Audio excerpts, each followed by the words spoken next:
Next, we will be joined on stage and online by a panel which will talk about the important role of supervisors have to play in addressing natural catastrophe protection gaps. We have a great lineup of speakers.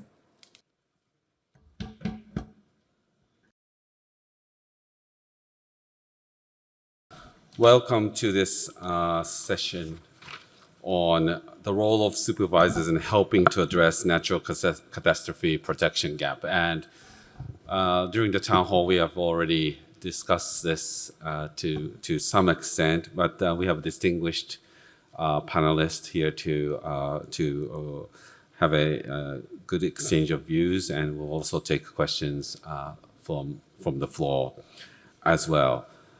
Before we start off, maybe I can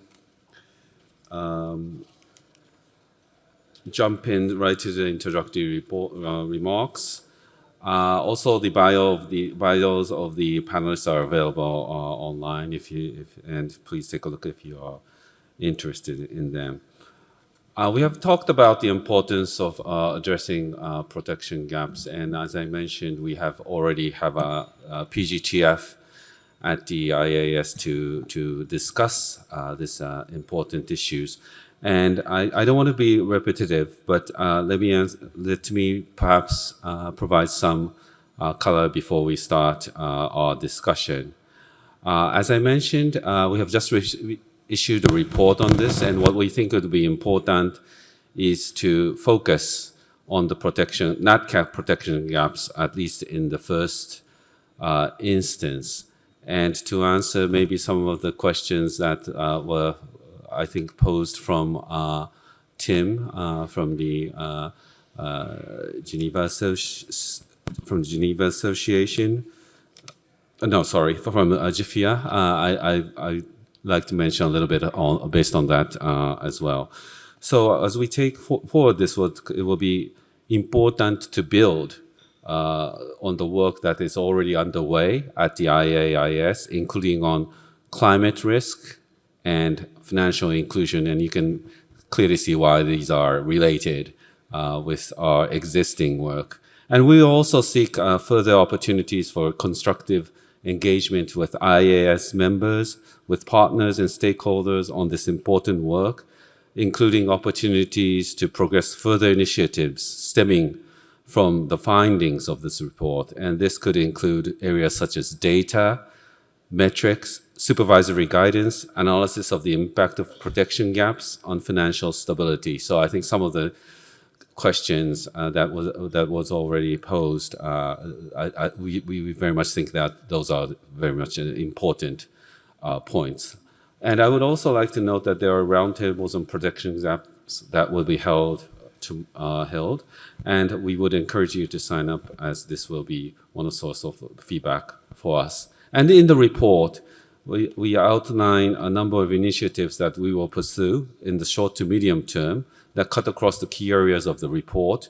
In particular, we are planning to collaborate, and I think Yoshi will mention this. We intend to collaborate with the OECD to develop supporting materials on the effective supervisory practices, covering select issues outlined in the report, and also in relationship to the OECD, which has already have published a recommendation on building financial resilience to disaster risks. And we also look forward to working with the Access to Insurance Initiative and the Global Shield against climate risks with an intention to integrating a supervisory perspective into the Global Shield initiatives. And to also collaborate with the Insurance Development Forum, including to enhance the capacity of supervisors around risk modeling, NatCat risks. Finally, we plan to undertake supervisory capacity building activities with partners that build on the key elements of the report and knowledge sharing among IAIS members. Because as Vicky mentioned, IAIS is a very inclusive forum, and NatCat is, of course, as all of us know, is not only an advanced economy issue, not only an emerging economy issues, but it's a global issue. So making sure that we have an inclusive approach also integrating efforts on capacity building, implementation, we believe is very important moving forward. So let me end my introductory remarks and let us go into the discussions from here. And let me turn first to Yoshi-san to give us some opening remarks for this panel. Yeah, thank you, Shigeru, and good afternoon, everybody. Before kicking off protection gap, please allow me to say one personal remark for this conference. When I was in IAIS Secretariat before Jonathan, I always receive huge number of requests from our supervisory colleagues, Yoshi, please host annual conference in Japan. Of course, I wanted to be here, but they did not understand it's not me, but it's members who make a decision. And anyway, 15 years, every year at the beginning of the year, I pray as annual wish to have annual conference in Japan, but it never happened. But now, thanks to Shigeru's initiative and huge work with Jun and the FSA's colleague and IAIS Secretariat work, it may come true. So I really feel personally happy, and I assume that everybody here is extremely happy. So I really thank you, Shigeru and the FSA's initiative and Secretariat to make this happen. And one thing, as a token of this gratitude and joy, I wrote a book on IAIS, although it's Japanese, and I put in the registration place. And I hope that if you're interested in IAIS history for 20 years, ICS, protection gap naturally, and also horizontal framework and so on. So please free to take it. So protection gap. One thing that protection gap, when we discuss, I feel like a little bit, we understand the importance of protection gap, but also we do not understand fully the significance of this protection gap issue. It's a little bit like climate issue for society several years ago. Let's turn to, let's say, 2015, 16. All of us knew that the climate is a huge, or is an important issue. But now, climate is not an important issue. This is existential challenge for our society. Everybody knows that. Protection gap now, people understand it's an important issue, but I'm very convinced in a few years' time, this is existential challenge for our industry. So it's a huge issue, and this is extremely important issue that we should pay attention. And this year is a very good development. For example, G7, first in the history, in the communique mentioned, addressing protection gap is an extremely important issue. So now leaders of G7 clearly state that. And also OECD, just yesterday, OECD Council, the highest decision-making body, agreed on new recommendation on the protection gap issue. And ASEAN Plus leaders may also announce this importance of addressing protection gap. So there's a strong momentum or political policy makers' momentum on this issue. And I stress one thing of the report that Shigeru mentioned here. If you have not read it, you have to read it today. That's extremely valuable and easy to read. And one key message, there are 5 issues mentioned, but as a sort of the introductory part, they make a clear statement addressing protection gap is a responsibility or scope of insurance supervision. Their wording is addressing protection gap or reducing protection gap is contribute the mandate of policy holders and financial stability. This is financial regulators' scope of the work. That's extremely important statement which have never agreed on. So this is extremely important message. So key question here, as Shigeru mentioned in the previous session and we discussed briefly, what we should do. And then next step is action. What action we should take. And this report mentioned 5 areas. One area is, of course, assessment and raise awareness literacy issues, and also reduction or prevention of risk or materialization of the risk. Naturally, it's reduced that risk and then protection gap is addressed. and of course, create enabling environment to facilitate addressing protection gap. And that finally is PPP, private-public partnership or partnership issue. If I could choose one, I very much stress the last one, collaboration. Collaboration is essential issue because all those areas, reduction, prevention issue, or, literacy issues, or facilitation of this protection gap, environment, all those issues, industry itself cannot do alone. And naturally, regulators, of course, we set a rule, but the regulators do not do it alone. Policymakers give a direction, but they cannot do it alone.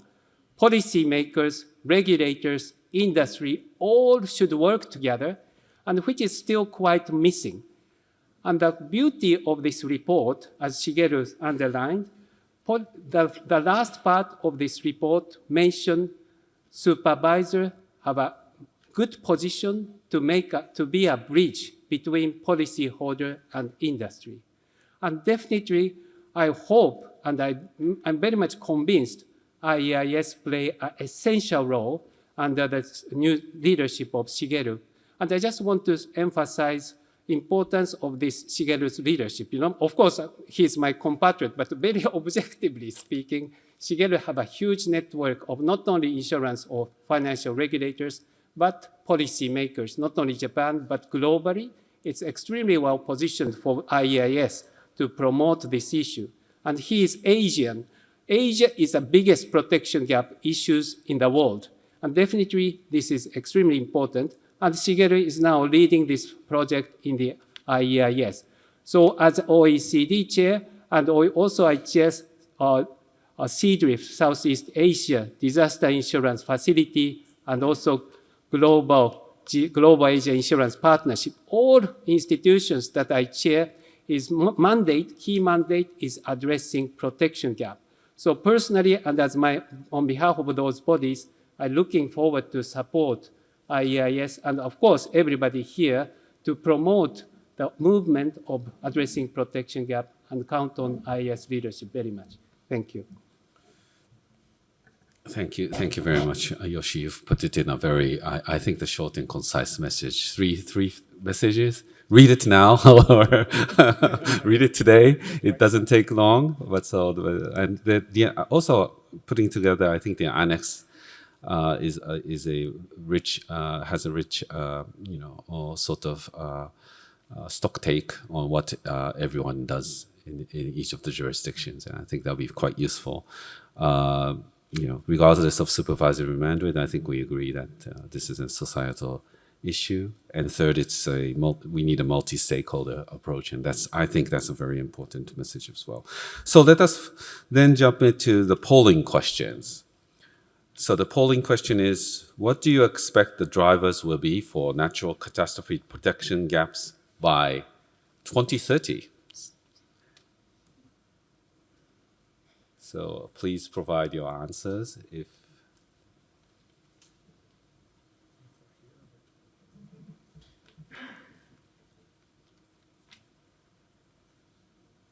Okay.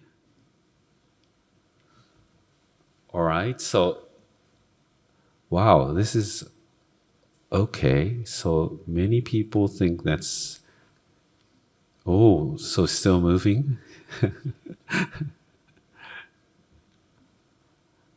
All right.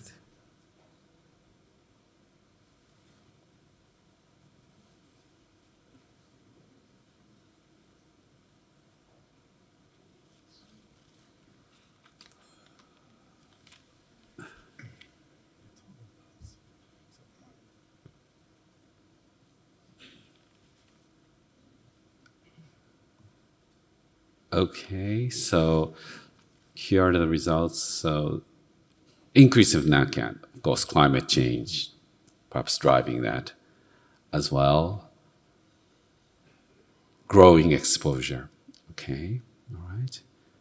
And reduction in coverage, increase as a result of increased premiums, and the gaps stay the same. So no, I guess the most of the people think that the gaps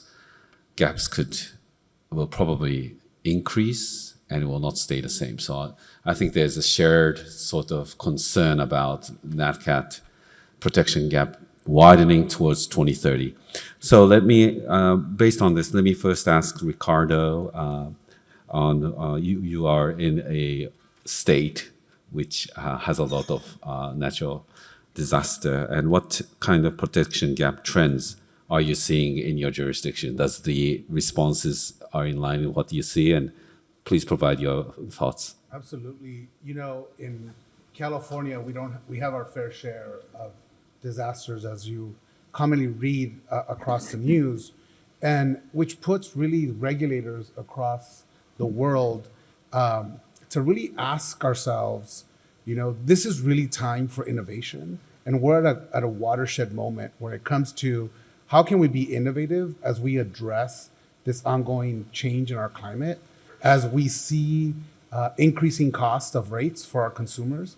We see some insurance companies pulling back businesses in certain communities, growing protection gaps.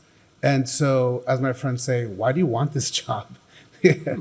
But we're really at a moment where I think just as the concept of insurance was such a revolutionary idea, again, we as regulators have to work with insurance to make sure that they once again provide innovation. And how we do that is critical. You know, as we mentioned, California has a fair share of flooding. We have earthquakes. We have extreme heat. And of course, we have devastating wildfires. And so we're at a moment where we need to start working on new and innovative products. What are we going to need to diversify that risk? How do we measure that risk? How do we allow technology to help us understand where are we at most riskiest in the state? But also, how do we communicate that risk to consumers so that they understand where they're building, where they're living, what materials are using, and how that can put them in peril? And also starting to look at how do we bring down and mitigate that risk? So using insurance to incentivize good behavior. So for example, in California, we passed regulation, the first of its kind in the country, that actually mandates insurance companies to give you a discount on your policy for hardening your home. So we are using now insurance to incentivize good behavior by actually giving you a monetary discount on your policy. Because we all agree that if we bring down the risk, you keep insurers writing in these communities, you lessen the protection gap, but you also now are starting to incentivize better behavior. And how do we do that at a community-wide level is critical. And so these are the tough discussions we're having, not only at NAIC, but throughout California. And the important thing is that these changes take time, just as these issues that we're facing now have happened over time. But customers and consumers want solutions now. They're seeing their rates skyrocket. They're seeing the fact that insurance companies are pulling out of communities, and so they want quick answers to really, difficult problems that we have to work on. I'll just share in closing, one of the big issues that we're very proud of in terms of the work that we're doing is around extreme heat.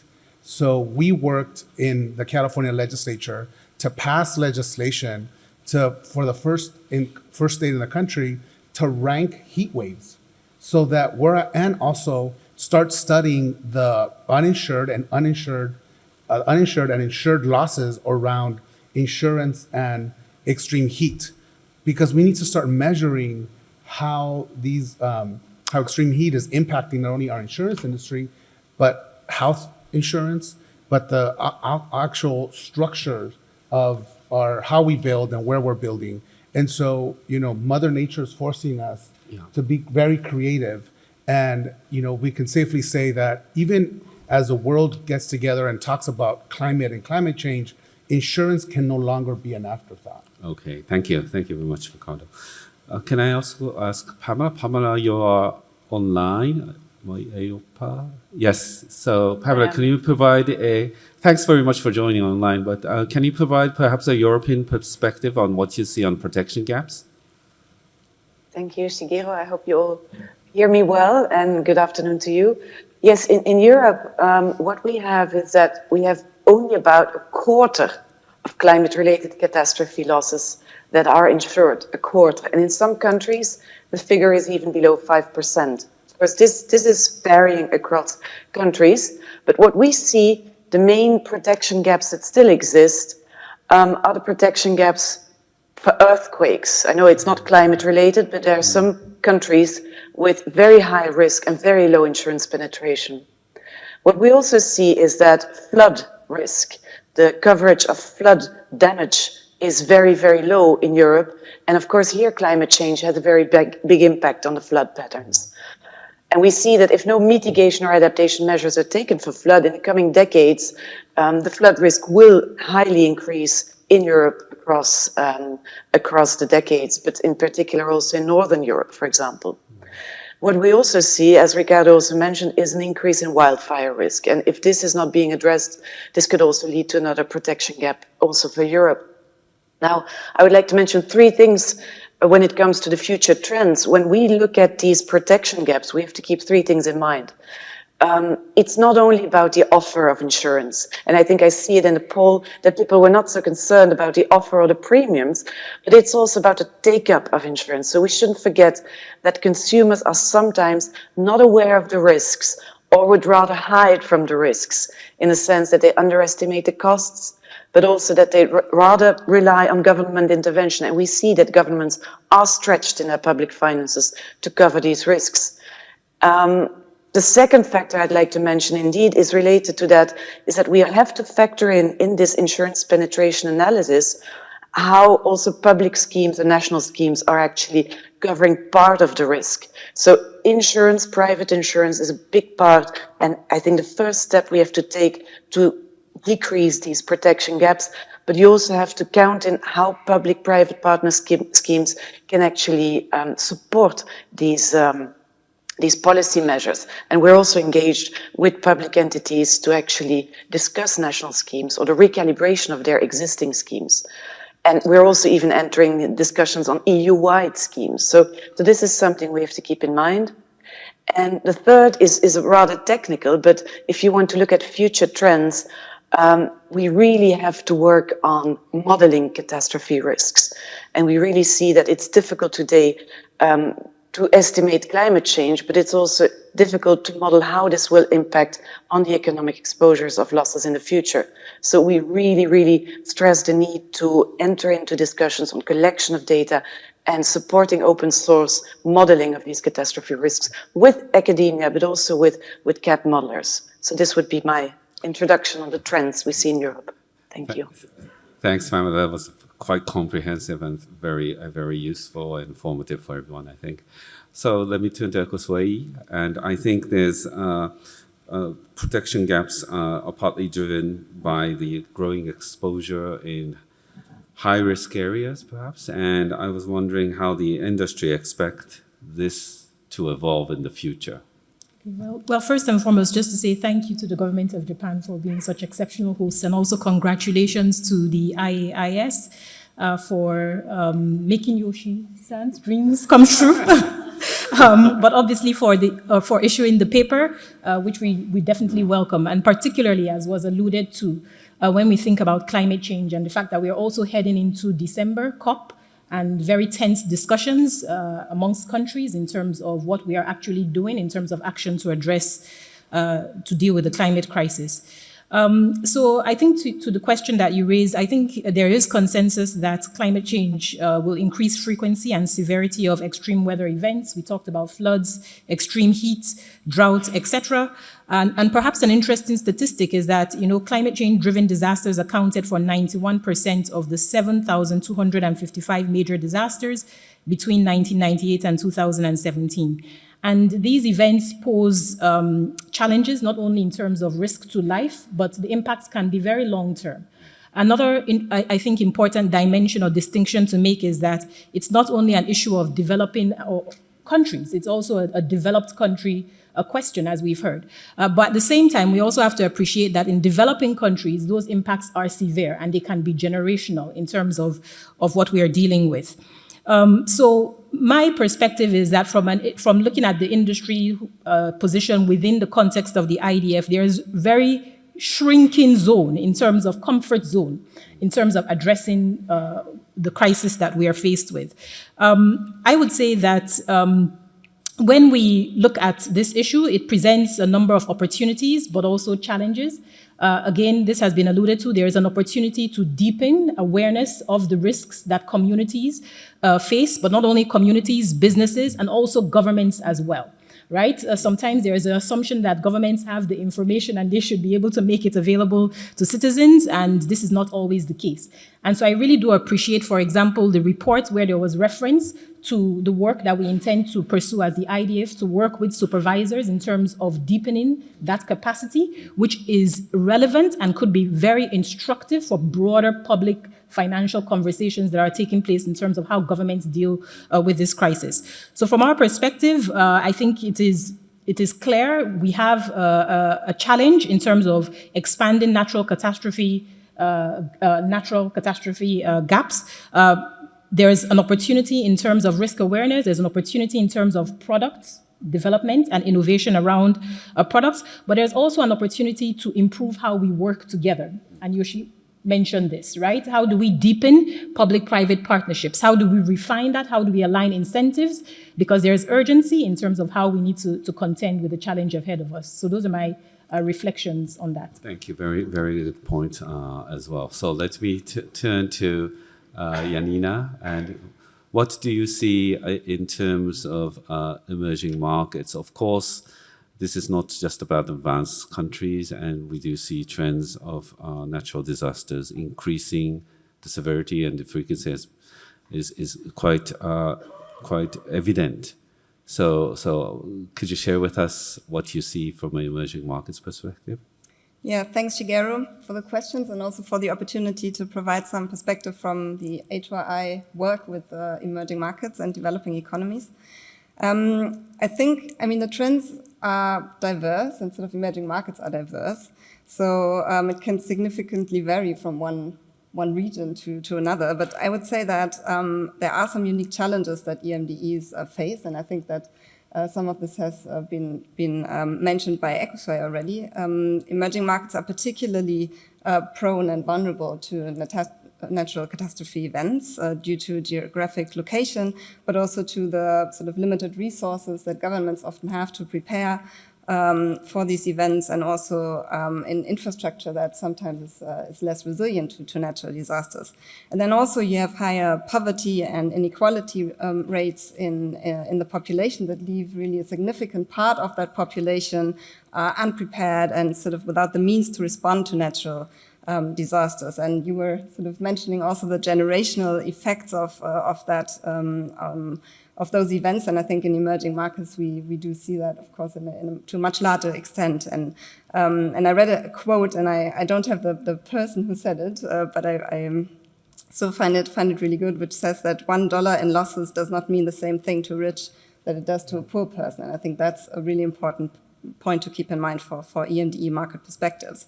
So they could really offset sort of national poverty and inequality alleviation efforts and set back vulnerable and marginalized from rising out of poverty. And I think that's the point we want to think about. And in addition, I think that there are other protection gaps very evident in EMDEs that sort of add to the exposure. Limited healthcare, for example, and sort of the rising risk of health effects, negative health effects of natural disasters, the likelihood of diseases, injuries, and also the sort of the expenses that low-income people have to face if they need to respond to those out-of-pocket payments, income losses afterwards. And also something that I would like to mention is the gender protection gap that we see. We know that natural disasters hit women harder. There are significant gender differences in mortality rates from natural disasters. Women and children are more often forcibly displaced due to natural disaster events. So that is something that I think is also really, really relevant. However, I also think that EMDEs have a lot to share and are at the forefront of some of the developments that we've heard about today. Innovation, for example, we do see a lot of innovation happening in EMDE markets. On index insurance, I think there's a lot to learn from what's happening there. The use of technology and data-driven solutions are playing an important role also in index insurance. And also what was mentioned a lot today already, collaborative approaches. I think that in emerging markets, we do see a lot of collaboration between public and private stakeholders, a lot of very promising initiatives that, that take on the challenge and try to sort of develop joint approaches. All right, thank you, Janina. I think this was a very informative first round of questions. And let us, in the interest of time, can I move on to the next round of question. The polling question is, how should supervisors prioritize these activities set out in the NatCat report? And rank this in order. There's 5, I think, responses that are possible. Okay.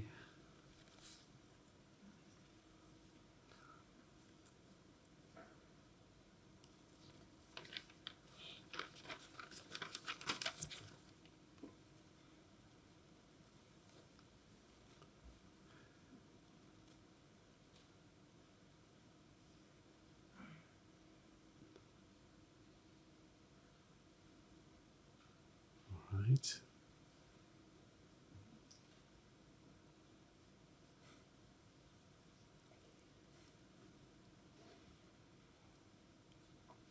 Okay.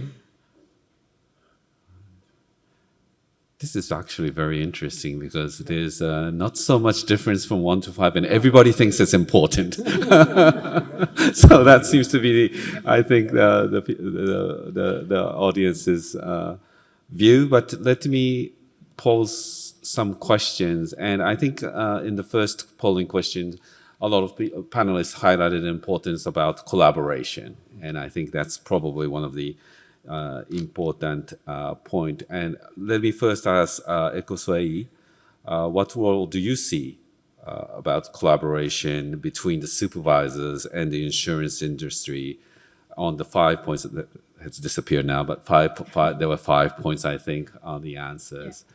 And can you perhaps share your views on that? Yes, I see considerable scope for collaboration, and the report identifies 5 major areas for supervisory activity, and within each of these, I think that there is relevant scope. So maybe I'll just focus on 3 or 4 for time reasons. We talked about assessing the insurance protection gaps. As I mentioned earlier, this is something that I think that there is tremendous scope for collaboration between the industry and supervisors.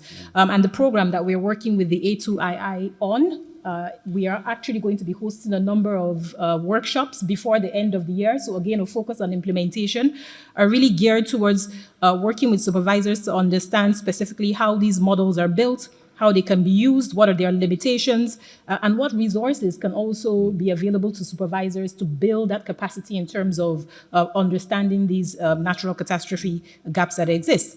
But then there's another area, which is incentivizing risk prevention and reduction. You alluded to it. What are some of the incentives that insurers could offer in terms of their products to consumers that ultimately can support driving down that risk? Supervisors on their part can also raise awareness in terms of the risks that consumers are faced with. They can drive home messages in terms of risk prevention. I think that that's also an important function. And we know of examples, for example, in New Zealand, where that the Tuake Earthquake Commission, I wanted to pronounce it correctly, actually provides provides information to citizens in terms of the exposures that they face. So I think that this offers very tangible, practical things that can offer opportunities for collaboration.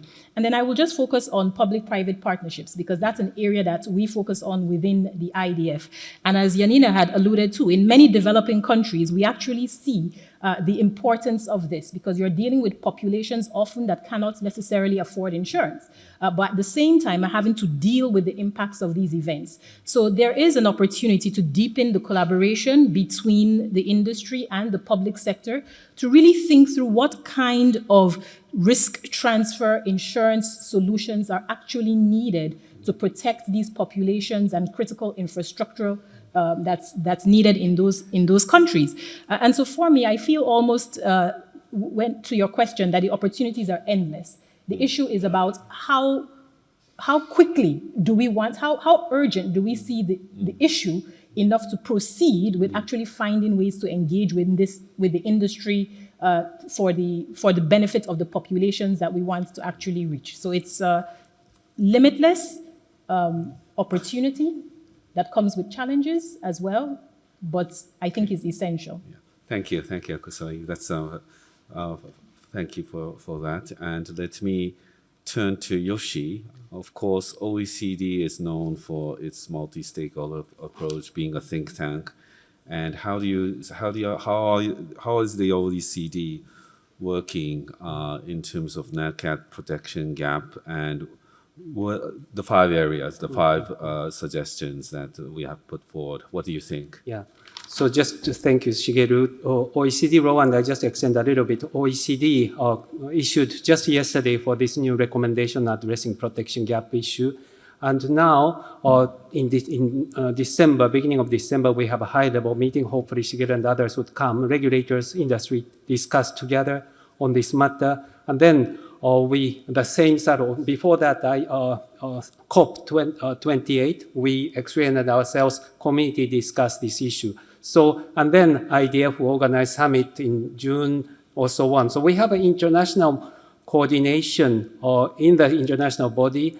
Naturally, IAIS play a key role. So these sort of community promoting, addressing protection gap is extremely important foundation. But as you mentioned at the beginning, impact for action is extremely important. And for that respect, few issues, as Ricardo mentioned, prevention, reduction of the issue is extremely important.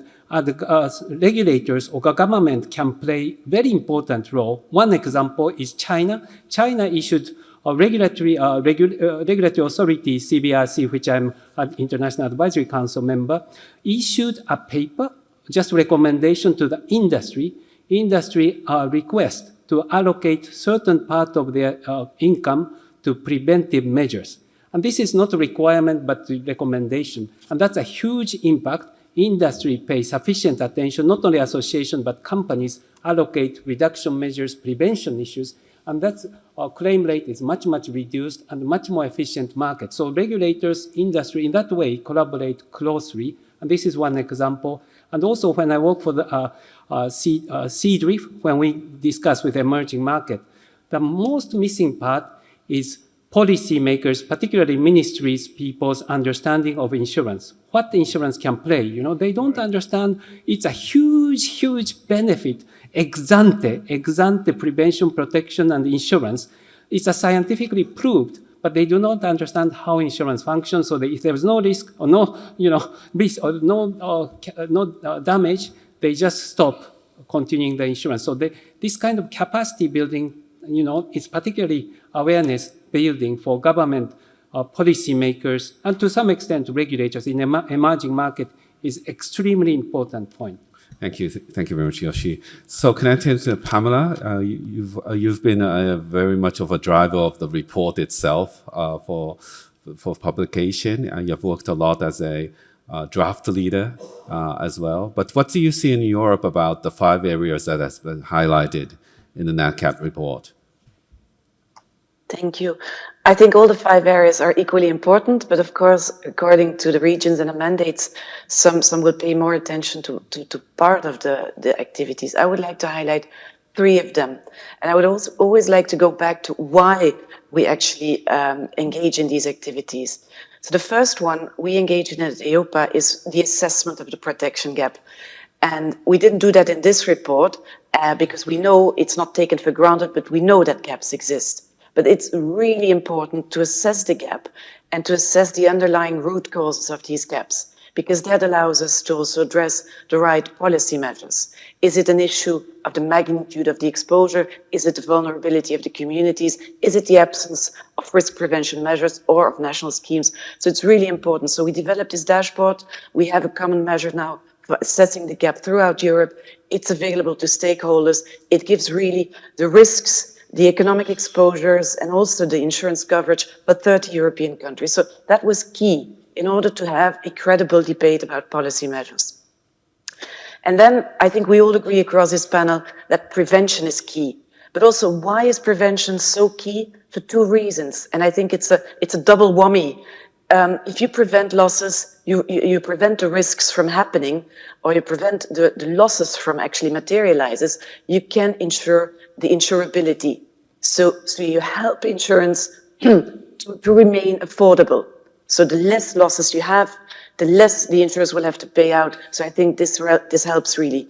But at the same time, reducing risks through prevention raises the awareness. So then you address actually the consumers. And there, EIOPA, we have developed this approach of impact underwriting, by which we really want to promote non-life insurance, fire damage, and property damage, to integrate these adaptation measures into their products. So you can do that through risk reduction in the premiums when prevention measures are actually built in, but you can also provide other services to raise the awareness of why prevention matters. So prevention is, I think, at the crux, because climate change will increase the risks, so we have also to adapt to climate change. And then the last point I want to make from the five areas, collaboration. Everybody agrees collaboration. For me, it is essential to say, why do we collaborate? It's not for the sake of it. We love each other, but what we have to say is that collaboration is essential because we all have skin in the game. Literally, we are all at risk of climate change. So that is why, from the consumer up to the ministries of finance, we have something in common. And it's the societal resilience of our citizens. It's the resilience of our public finances. And that's why you have to address the whole ladder of public and private actors. And collaboration is a nice, but we have really to develop what is the best, what concerted action actually addresses then the safety of consumers, but also the safety of our public finances. And I think that's why we're also entering into discussion with public entities, with insurers, but also with consumers. Let's not forget them, because all of these risks have a big social impact. We are entering into these discussions on public-private corporations, on EU-wide schemes, and future analysis on these PPPs. So these would be three areas we have been actively engaging in and we find very important. Thanks, Pamela. Very strong message. So, Ricardo, let me turn to you.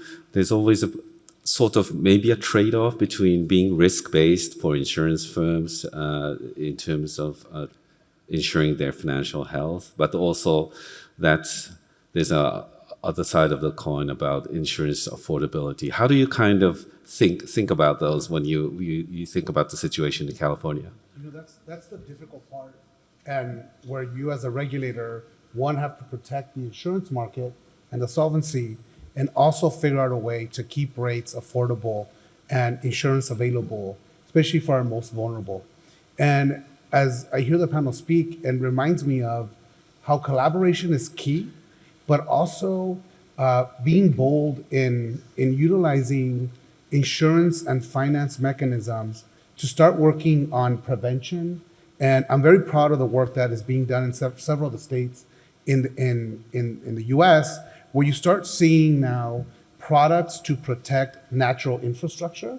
For example, in Puerto Rico, they are now working to insure their coral reefs. In Hawaii, they've done the same. So now you're seeing insurance used to actually protect natural infrastructure that is in place to protect communities like we haven't seen before. We are looking to do similar things like that in California around wildfire and extreme heat. But the collaboration piece with the industry, with all stakeholders and consumers is critical, or else we're not going to be able to, one, incentivize insurers to continue writing in our most vulnerable communities.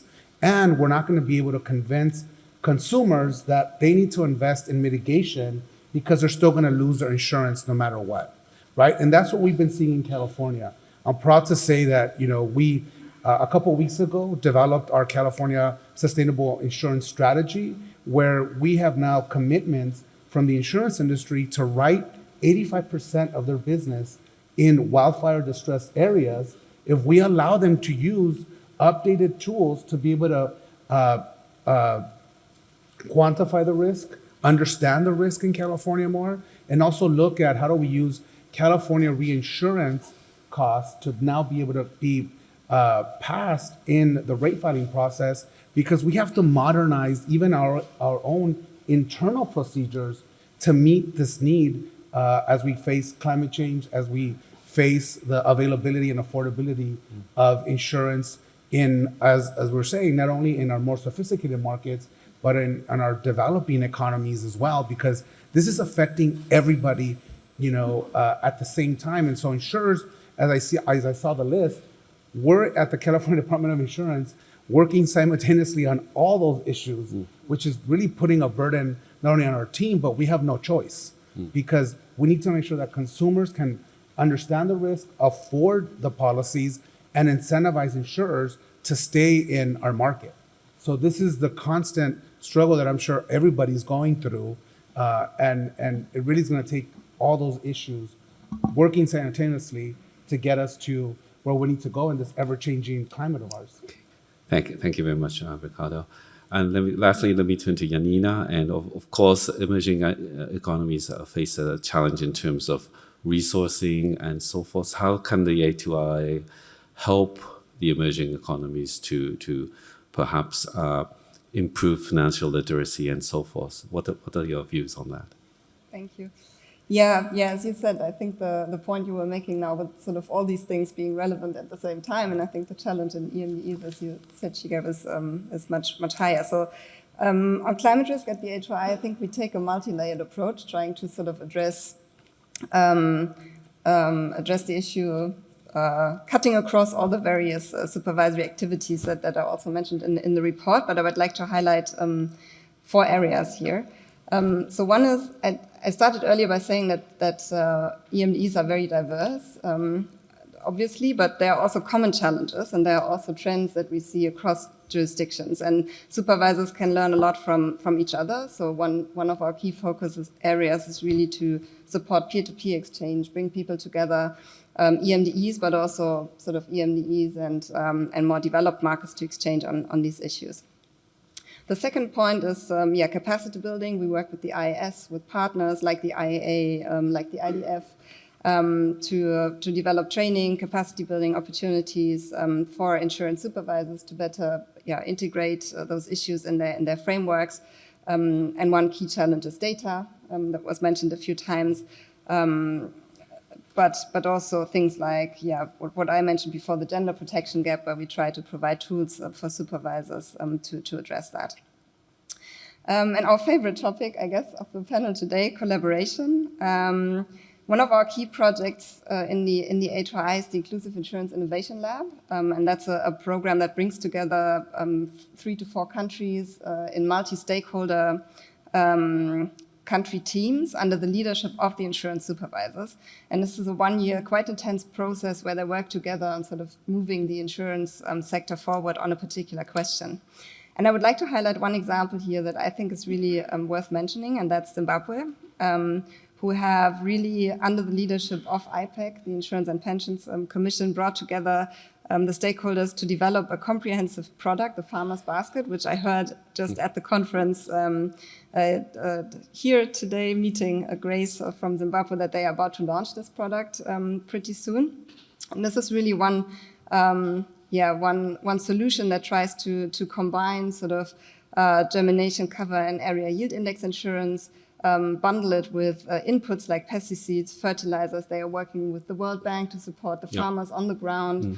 And they also, bring in the government to address some of the affordability issues. So I think that is really a great example for this collaboration.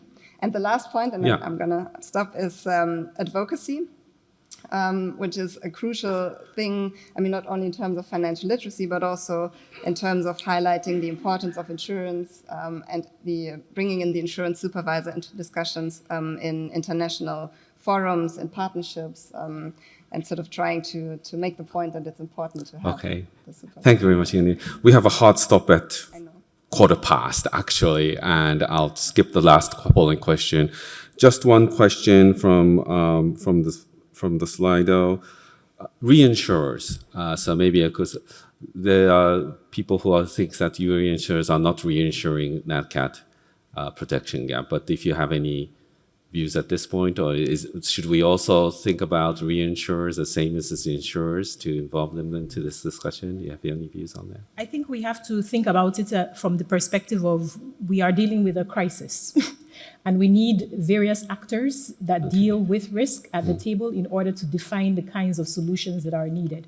And to the point that was raised earlier, it's a public, private, and in private sector, there's also a diversity of actors that need to be brought to the table in terms of how we contend with that risk. So that would be sort of my response to that in terms of the actors that need to be Okay. Thank you very much, everyone. I just like to highlight, I'd like to thank the panelists. I think there was this broad consensus about the importance of collaboration with various stakeholders, and I think that was the key takeaway, and the need to work together, not only as supervisors, but with the private sector, with the government. As Pamela mentioned, everybody has a skin in the game, but no one by itself can solve the problem as well. So I think that's the key takeaway for this panel. And thank you everyone for joining us to this panel session. Thanks a lot.